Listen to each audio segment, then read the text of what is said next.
చూస్ country delight, live better. ఇప్పుడే country delight యాప్ని download చేసుకోండి. నమస్తే వ్యూయర్స్. ప్రిలిమ్స్ అయిపోయాయి. జూన్ 11న రిజల్ట్స్ కూడా వచ్చేసాయి. కానీ మెయిన్స్కి 70 రోజులు కూడా లేదు. ఆగస్టు 22న మెయిన్స్కి అపేర్ అవ్వబోతున్నారు ఎవరైతే ప్రిలిమ్స్లో క్వాలిఫై అయ్యారో. ప్రిలిమ్స్ గురించి ఒక్కసారి, అలాగే రాబోతున్న మెయిన్స్ గురించి ముఖ్యంగా ఎలాంటి జాగ్రత్తలు తీసుకోవాలి ఎగ్జామ్ గురించి అనేది మనం మాట్లాడదాం. మనతో ఉన్నారు retired additional director general Doordarshan Delhi doctor R Padmanabharao గారు. నమస్తే సార్. నమస్కారం సార్, మెయిన్స్ ఆగస్టు 22న జరగబోతుంది. ఒక్కసారి దాని గురించి అపేర్ అవుతున్న స్టూడెంట్స్కి ఎలాంటి జాగ్రత్తలు తీసుకోవాలి? మీరు యూపీఎస్సీ ఇంటర్వ్యూ ప్యానెల్ మెంబర్గా కూడా చేశారు గతంలో. ఒక్కసారి మీ మాటల్లో ఒక్కసారి ఎలాంటి జాగ్రత్తలు తీసుకోవాలి అన్నది. ఇది ఎలాంటిదమ్మా, నేను తిరుపతి ప్రయాణంతో పోలుస్తాను దీన్ని. సార్, అలిపిరి మెట్లు ఎక్కుతాం, అది ప్రిలిమ్స్. అక్కడి నుంచి మోకాళ్ళ పర్వతం దాకా వెళతాం, అదేమో మెయిన్స్. ఈ మోకాళ్ళ పర్వతం నుంచి మళ్ళీ జైవజీవుల దాకా వెళతాం, అది ఇంటర్వ్యూ. అక్కడ కనపడతాడు స్వామి, లోపలికి రమ్మంటే ఇంటర్వ్యూ, లేదంటే అక్కడి నుంచి వెనక్కి నమస్కారం పెట్టుకొని వచ్చేస్తాం. ఈ మెయిన్స్ చాలా క్రిటికల్. మొత్తం మీ సర్వీసు, మీ ర్యాంకు, మీరు ఏ స్టేట్కి వెళతారనే దానికి నిర్ధారించేటువంటి ఇది. 8 లక్షల మంది ప్రిలిమ్స్కి వాళ్ళు అప్లికేషన్స్ పెడతారు. కొంతమంది మళ్ళీ రాద్దాం అనుకొని 5 లక్షల మందికి తక్కువ లేకుండా ప్రతి సంవత్సరం రాస్తారు. మే 25వ తారీఖు ఈ సంవత్సరం పరీక్షలు జరిగాయి. ఆ పరీక్షలు కాగానే వెంటనే వాళ్ళు ఇంచుమించు జూన్ 11న, అంటే 20 రోజుల లోపలే వాళ్ళు రిజల్ట్స్ వేశారు. రిజల్ట్స్ వేస్తే దానికి ఒక రేషియో ఉన్నది, 1:12.5. 1000 ఖాళీలు ఉన్నాయనుకోండి, 12,500 మందిని సెలెక్ట్ చేస్తారు. ఇది 5 లక్షల మందిలో. ఈ 12,500 మందికి పరీక్షలు పెడతారు, అది మెయిన్స్. ఈ సంవత్సరం ప్రత్యేకించి 14,000 మందిని సెలెక్ట్ చేశారు మెయిన్స్కి. ఈ 14,000 మంది 9 పరీక్షలు రాయాలి. ఇది 3 స్టేజ్లు అనుకుందాం మనం. మొట్టమొదటిదేమో qualifying papers, 2 papers English, Telugu. ఇంగ్లీష్లో మీకు 12th క్లాస్ లెవెల్లోనే ప్రశ్నలు ఉంటాయి, అంటే కాంప్రిహెన్షను, ట్రాన్స్లేషను, కొన్ని పదాలు గ్రామర్ ఎలా రాయాలి, మనం 12th క్లాస్ ఆ లెవెల్లో రాస్తాం కదా, అలా ఉంటుంది. అదేవిధంగా తెలుగులో కూడా ఉంటుంది. తెలుగు కూడా మీకు 300 మార్కులకు ఉంటుంది, 3 గంటల పరీక్షలు రాయాలి. ఈ రెండిటికి ఇబ్బంది వచ్చేది ఏంటంటే, చాలామంది 10వ తరగతి లెవెల్లో హిందీ తీసుకొని ఇంటర్మీడియట్లో పాస్ అయిపోతున్నారు. అందువల్ల వాళ్ళకి తెలుగు ఉండదు, ఈనాడు చదివేంత శక్తి కూడా వాళ్ళకు లేదు. అందువల్ల వాళ్ళు రాయటం ఉండదు, దాన్ని అనలైజ్ చేసుకునే పద్ధతి ఉండదు. దానివల్ల 300 మార్కులకు 75 మార్కులు రావాలి కనీసం, కానీ 75 మార్కులు కూడా రాక తప్పిపోయిన వాళ్ళు ఉన్నారు. ఆ 2 క్వాలిఫైయింగ్ పేపర్స్లో 75 వస్తేనే మీ మిగిలిన 7 పేపర్లు దిద్దుతారు. అవి చూస్తారు, అసలు లెక్క పెట్టరు లేకపోతే. అట్లా 1-2 ఫెయిల్ అయిన వాళ్ళు కూడా నా దగ్గర ఉన్నారు, తెలిసిన వాళ్ళు. అంటే తెలుగు ఏమన్నా రాద్దాం లేని అనుకొని వెళతారు, వాళ్ళకి తెలుగు అక్షరాలు రాయటం రాదు, తెలుగు వాక్య నిర్మాణం రాదు. దానికి కారణం ఏంటి? మనం ఇంగ్లీష్ మీడియంలో చదువుతున్నాం. ఆ ఇంగ్లీష్ మీడియంలో చదివి తెలుగు రాయటానికి బద్ధకము, అదేమున్నదిలే అవలేలుగా చేయొచ్చు అని అనుకోవటం వల్ల. ఇది ప్రథమ స్టేజ్, దీన్ని దాటాలి. అంటే 300 మార్కులకు 75 మార్కులు అన్న కనీసం వస్తే వీళ్ళు మెయిన్స్ మిగిలిన పేపర్లు దిద్దేదానికి అర్హులవుతారు. అయితే మీరు అనొచ్చు, ఇది ఎందుకు సార్, ఇది వాళ్ళకి ఇంగ్లీష్ తెలుగు రాకపోతే ఏం కొంప మునిగిపోతుందా అని అంటారు. వాళ్ళకి మినిమం నాలెడ్జ్ ఉండాలి. మీరు ఆంధ్రదేశంలో ఉద్యోగానికి వస్తారు, ఏ స్టేట్ వాడైతే ఆ స్టేట్ సబ్జెక్ట్ తీసుకుంటారు. కర్ణాటక వాళ్ళ కన్నడ, తమిళనాడు వాళ్ళ తెలుగు, తమిళము, ఇట్లా ఏ భాషకు సంబంధించిన వాళ్ళ భాష తీసుకుంటారు. ఇది అయిపోయిన తర్వాత సెకండ్ స్టేజ్, ఇది జనరల్ ఎస్ఏ ఒకటి ఉన్నది. ఇది 250 మార్క్స్. ఈ 250 మార్క్స్గా ఇంతకుముందు ఒకే క్వశ్చన్ అడిగేవాళ్ళు, ఇప్పుడు 2 ప్రశ్నలు అడుగుతున్నారు. అంటే 125 మార్కులకు ఎస్ఏ రాయాలి. అంటే మామూలుగా మన దృక్పథం ఎలా ఉంటుంది, మన భాష ఎలా ఉంటుంది, ఆ సబ్జెక్టు మీద మన అవగాహన ఎలా ఉంది, సబ్జెక్టును మనం ఎలా అనలైజ్ చేసాము అనేది తెలుసుకునేదానికి ఎస్ఏ పేపర్ ఉపయోగపడుతుంది. దీనికి మనం ఒక 10 సంవత్సరాల పాత పేపర్లు తిరగవేసి చూస్తే అప్పుడు మనకు ఒక అవగాహన వస్తుంది, ఎలాంటి ప్రశ్నలు అడుగుతున్నారు. ఒక్కొక్కసారి సైకాలజీ మీద సంబంధించిన ప్రశ్నలు అడుగుతారు, ఒక్కొక్కసారి ఆధ్యాత్మిక విషయాల మీద అడుగుతుంటారు, ఒక్కొక్కసారి సైన్స్ అండ్ టెక్నాలజీ మీద అడుగుతారు, ఒక్కోసారి ఒక కొటేషన్ ఇచ్చి అబ్రహాం లింకన్దో వివేకానందదో దాన్ని అనలైజ్ చేయమంటారు. మీకు భాషా పటుత్వం ఉండాలి, శైలి నిర్మాణం ఉండాలి, మీరు చెప్పదలుచుకున్నది చెప్పాలి. ఈ 250 మార్క్స్లో మీకు బాగా మార్కులు తెచ్చుకోవాలి. ఇది అయిన తర్వాత 4 పేపర్లు జనరల్ స్టడీస్ పేపర్స్ అని ఉన్నాయి. ఈ జనరల్ స్టడీస్ పేపర్లు 4ంటికి కూడా 250 మార్కులు, అంటే మొత్తం 1000 మార్కులు. ఈ 1000 మార్కులే మీ జీవితాన్ని నిర్ధారిస్తాయి. ఈ 1000 మార్కుల్లో మీరు కనీసం 400 తెచ్చుకోగలిగితే అప్పుడు మీకు కనీసం ఏదో ఒక ర్యాంకు, ఏదో ఒక క్యాడర్ లేదా ఒక సర్వీస్ వచ్చేదానికి అవకాశం ఉంటుంది. ఇందులో సైన్స్ అండ్ టెక్నాలజీ ఉన్నది, జాగ్రఫీ ఉన్నది, హిస్టరీ ఉన్నది. సబ్జెక్ట్ వైజ్ కూడా మన వాళ్ళకి చాలామందికి తెలుసు, పరీక్షలకు అపేర్ అవుతున్నారు కాబట్టి వాళ్ళకి మనం విడిగా చెప్పవలసిన అవసరం లేదు. కానీ ఊరికి మనం అనలైజ్ చేస్తే దీంట్లో జనరల్ ఎస్ఏ మీద ఏ దృష్టితో అయితే మనం పెట్టుకున్నామో ఈ జిఎస్ పేపర్ల మీద కూడా బాగా దృష్టి పెట్టాలి. పాత క్వశ్చన్ పేపర్లు చూసుకోవటం ఒకటి, రైటింగ్ స్కిల్స్ బాగా నేర్చుకోవాలి. చాలామందికి ఏమవుతుందంటే ఈ పరీక్షలు వరుసగా 5 రోజులు ఉంటాయి. ఆగస్టు 22 నుంచి మంత్ ఎండింగ్ లోపల ఉంటాయి. ఈ పరీక్షలు ఉన్నప్పుడు రోజు పొద్దున ఒక పరీక్ష, సాయంత్రం ఒక పరీక్ష. 3 గంటలు అంటే రోజుకు 6 గంటలు రాయాలి. అందులో భుజశక్తి ఉండాలి. ముందు మేధాశక్తి కన్నా కూడా భుజశక్తి ఉండాలి. వాళ్ళకి అలవాటు లేదు. మామూలుగా ఇప్పుడు కంప్యూటర్లో ఏబిసిడీలు కొట్టేది అలవాటైందే తప్ప మనం సుదీర్ఘ వాక్య నిర్మాణం చేయటం కానీ మన భాషకు పదును పెట్టుకోవటం కానీ మనకు తెలియదు. అందువల్ల ఈ ఫస్ట్ పేపర్లో హిస్టరీ ఉంటుంది, మన హెరిటేజ్ ఉంటుంది, ఇండియన్ హెరిటేజీ, కల్చరు, జాగ్రఫీ, సొసైటీకి సంబంధించినవన్నీ కూడా ఫస్ట్ పేపర్లో ఉంటాయి. ఇది 250 మార్కులు, 3 గంటలు ఇది. దీంట్లో మనం ఏం చదువుకోవాలి? ఇండియన్ హిస్టరీకి సంబంధించినటువంటి పాత చరిత్ర అంతా, కాన్స్టిట్యూషన్ మొదలుకొని ఇవన్నీ కూడా చదువుకొని త్వరగా ఉండాలి. వాడు ఎలాంటి ప్రశ్న ఇస్తాడో మనకు ఒక అవగాహన గత 10 సంవత్సరాల పేపర్లు చూస్తే మనకు తెలుస్తుంది. ఇక రెండో పేపర్లో గవర్నెన్స్, మామూలుగా మోడీ గవర్నమెంట్ వచ్చిన తర్వాత కానీ అంతకుముందు కానీ ప్రభుత్వ పరిపాలన ఎలా ఉన్నది, పొలిటికల్ అడ్మినిస్ట్రేషన్ ఎలా ఉన్నది, వీటన్నిటికి మించి మన కాన్స్టిట్యూషన్లో అమెండ్మెంట్స్ అవి జరిగాయి. ఆ కాన్స్టిట్యూషన్ అసలు ఎందుకు తయారు చేశారు? ఇప్పుడు 70 సంవత్సరాలుగా కాన్స్టిట్యూషన్ని మనం చాలా బైబిల్గా పరిగణిస్తూ చూస్తూ ఉన్నాం. ఆ తర్వాత ముఖ్యమైనది సోషల్ జస్టిస్. ఇటీవల కాలంలో ఈ మాట బాగా ప్రవేళంగా ఉన్నది. అందరికీ సమానమైనటువంటి సామాజిక న్యాయం జరగాలి, అన్ని వర్గాల వారికి, అన్ని సమాజాల వారికి కూడా. తర్వాత ఇంటర్నేషనల్ రిలేషన్స్, ఇది ఈ మధ్యకాలంలో గత 10 సంవత్సరాలుగా మోడీ ప్రభుత్వంలో మనం విదేశాలతో మైత్రి బంధాలను పెంచుకుంటూ ఉన్నాం. అమెరికా, రష్యా, చైనా మొదలైనటువంటి దేశాలతోనే కాకుండా చిన్న చిన్న దేశాలకు కూడా. మొన్ననే ఇప్పుడు ప్రజెంట్ ఘనాలో, ట్రినిడాడ్ అండ్ టొబాగో ఈ కంట్రీస్కి వెళ్ళారు ప్రధానమంత్రి గారు. మొట్టమొదటిసారిగా ప్రధానమంత్రి ఆ దేశాలకు వెళ్ళటం. మన కుర్రవాళ్ళకి స్టూడెంట్స్ కూడా అసలు ఈ ట్రినిడాడ్ టొబాగో ఏమిటో తెలియదు, టొబాకో తెలుసు కానీ టొబాగో ఏమిటో తెలియదు. అలాంటి కంట్రీస్ని గురించి, అక్కడ ఉండేటువంటి ఇంటర్నేషనల్ రిలేషన్స్ గురించి మనం క్షుణ్ణంగా తెలుసుకొని ఉండాలి. ఇక మూడో పేపర్లో సైన్స్ అండ్ టెక్నాలజీ. ఈ సైన్స్ అండ్ టెక్నాలజీతో పాటు ఎకానమీ మీదనే ఆధారపడి ఉంటుంది ఏ ప్రభుత్వం కూడా. ఆ ప్రభుత్వ ఆదాయం కానివ్వండి, దాని వ్యయాలు కానివ్వండి, ఇవి రెండు కూడా. ఇక బయోడైవర్సిటీ, ఇటీవల కాలంలో ప్రపంచవ్యాప్తంగా ప్రతి ఒక్కళ్ళు చెప్పేది బయోడైవర్సిటీ ఉండాలి. ఈ వాతావరణ పరిస్థితులకు అనుగుణంగా మనం జీవించేటువంటి జీవ రాసులన్నీ కూడా బ్రతకాలి అని చెప్పి దీని మీద ఒక అవగాహన కోసం అదొక పేపర్ పెట్టారు. వీటన్నిటికన్నా కూడా ఎన్విరాన్మెంటల్ ఇష్యూస్ మీద చాలా పేపర్లు వస్తూనే ఉన్నాయి.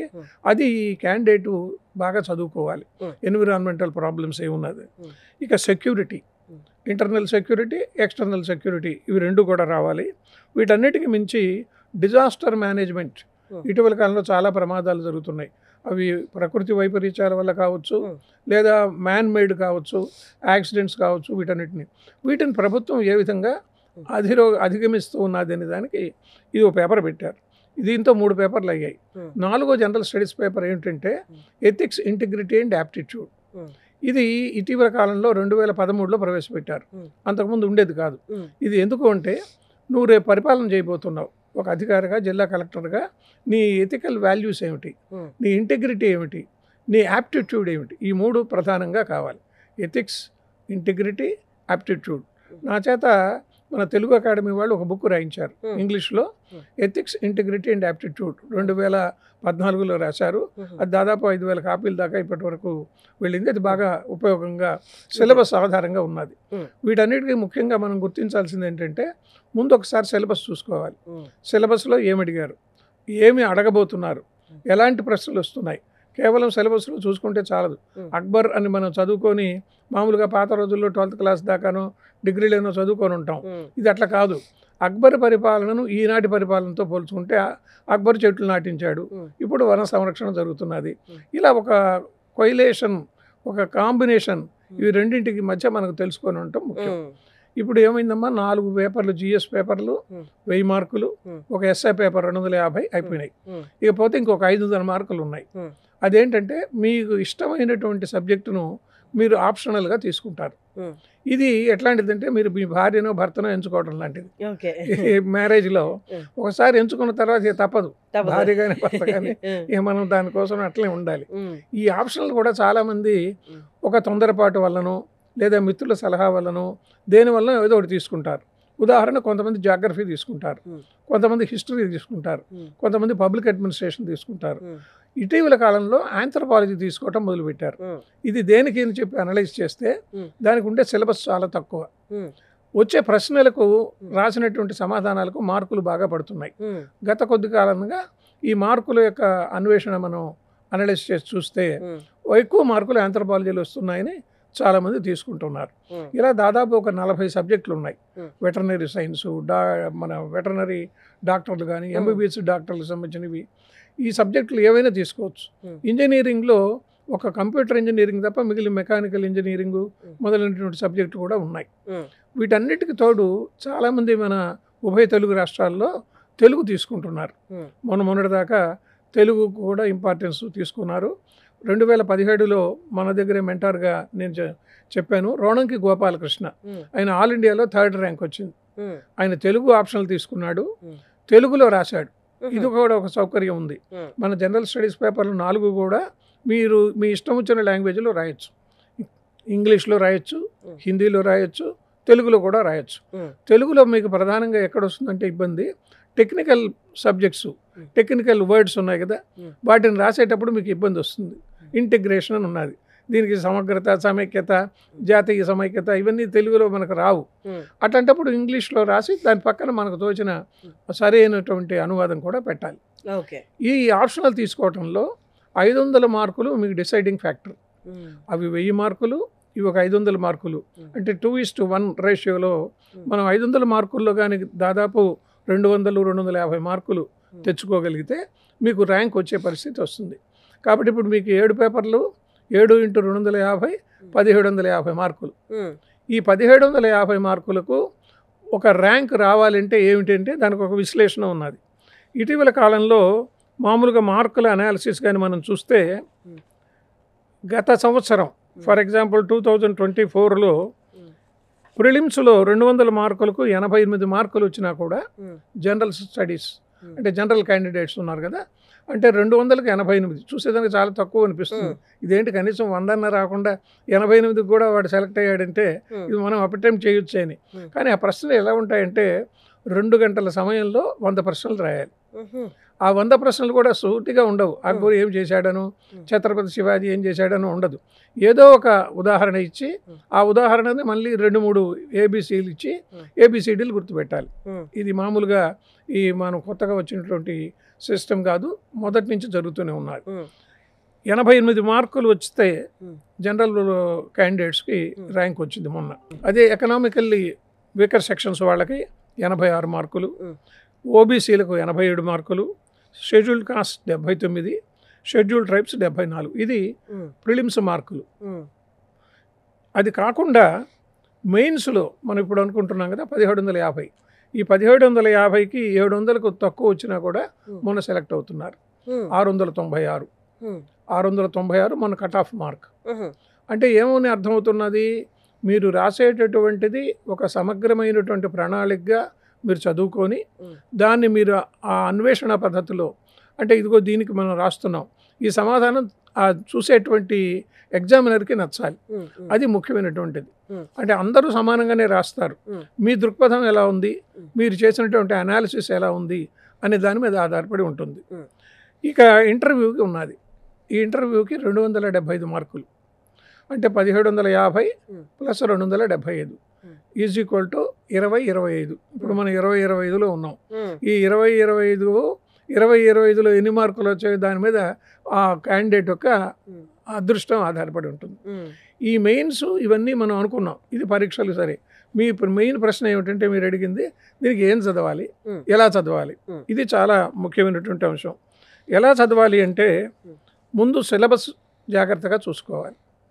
అంటే అసలు సిలబస్ గుర్తు లేకుండా అసలు ఏం అడుగుతాడో తెలియకుండా మనం ప్రశ్న సమాధానం రాయటం కుదరదు. కాబట్టి క్షుణ్ణంగా ఒకసారి సిలబస్ చదవండి. కొంత టైం పడుతుంది. అది ఆ సిలబస్ని జీర్ణించుకోండి. ఆ జీర్ణించుకోవడం అనేది ముఖ్యం అన్నిటికన్నా కూడా. అనాలిసిస్, ఇంకొకటి ఇంటెన్సివ్ స్టడీ చేయాలి. అంటే మీరు ఏదో పైన చదివేసి ఇది సరిపోతుందిలే అని అనుకుంటే అలా కాకుండా మీరు చదివింది బాగా లోతుగా చదవాలి. ఆ లోతుగా చదవటం వల్ల మీకు ఏమవుతుంది, సబ్జెక్ట్ అవగాహనకు వస్తుంది. దాన్ని ఎలా మనం మళ్ళీ ప్రజెంట్ చేయొచ్చో ఆ ప్రజెంటేషన్ స్కిల్స్ కూడా తెలుస్తాయి. మూడోది కరెంట్ అఫైర్స్ మీద దృష్టి ఉండాలి. చాలామందికి మనం ఇంటర్వ్యూలో అడుగుతూ ఉంటాం, ప్రజెంట్ వైస్ ప్రెసిడెంట్ ఎవరంటే వెంకయ్య నాయుడు అని చెప్తుంటారు. ఆయన రిటైర్ అయ్యి 3 సంవత్సరాలు అయింది. ఎందుకంటే వాళ్ళకి ఎంతసేపటికి ఇదే గుర్తుంటుంది, తెలుగు ఆయన వైస్ ప్రెసిడెంట్గా సెలెక్ట్ అయ్యాడని తప్ప జగదీష్ ధన్కర్ అని ఆయన వచ్చారనే సంగతి చాలామందికి అవగాహనకు లేదు. వీటి అయిపోయిన తర్వాత చేతి వ్రాత బాగా ఉండాలి. అది ఇంగ్లీష్ కానీ తెలుగు కానీ మీరు ఏదైనా జిలుగుగా రాసేస్తాం. ఇటీవల కాలంలో మన కనీసం లెటర్స్ కూడా ప్రేమ లేఖల సంగతి దేవుడు ఎరుగు, అసలు ఏవి లేఖలు రాయటం లేదు. పాత రోజుల్లో మనం ఉత్తరాలన్నా రాసేవాళ్ళం, లేదా ఒక వ్యాసం రాసేవాళ్ళం. ఇప్పుడు ఏం లేదు కదా, అంతా మీ కంప్యూటర్ మీదనే అయిపోతున్నది.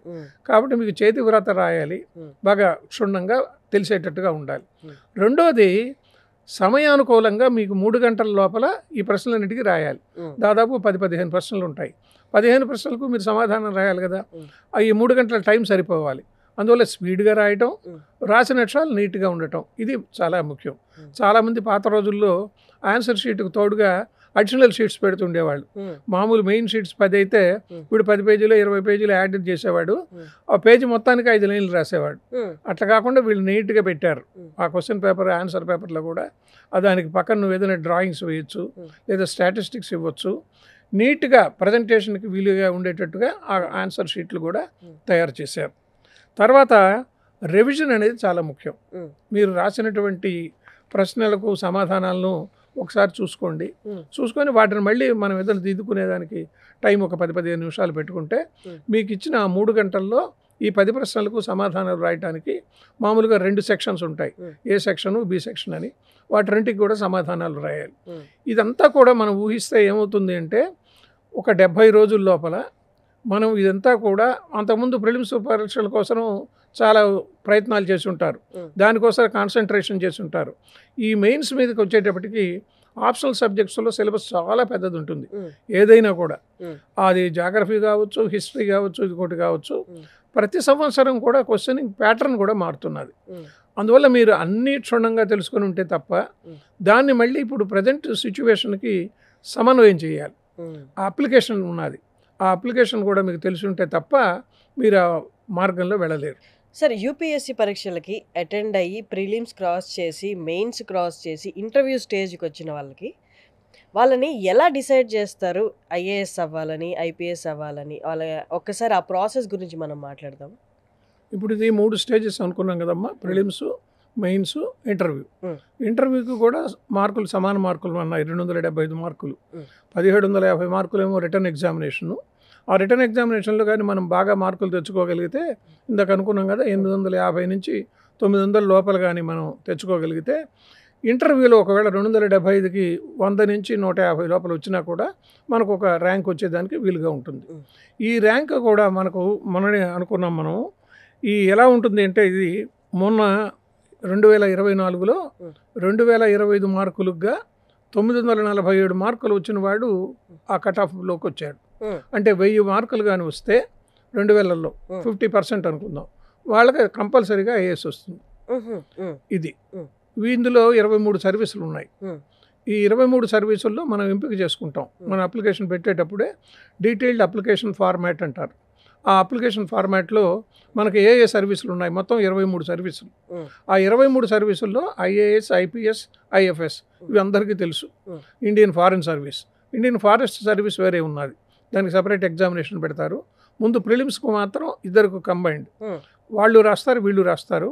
తర్వాత మెయిన్స్లో పరీక్షలు వాళ్ళకు ఉండే క్వశ్చన్ పేపర్స్ వేరు. ఇవి అయిపోయిన తర్వాత ఇండియన్ రైల్వే సర్వీస్ ఉన్నది, ఇండియన్ రెవెన్యూ సర్వీస్ ఉన్నది.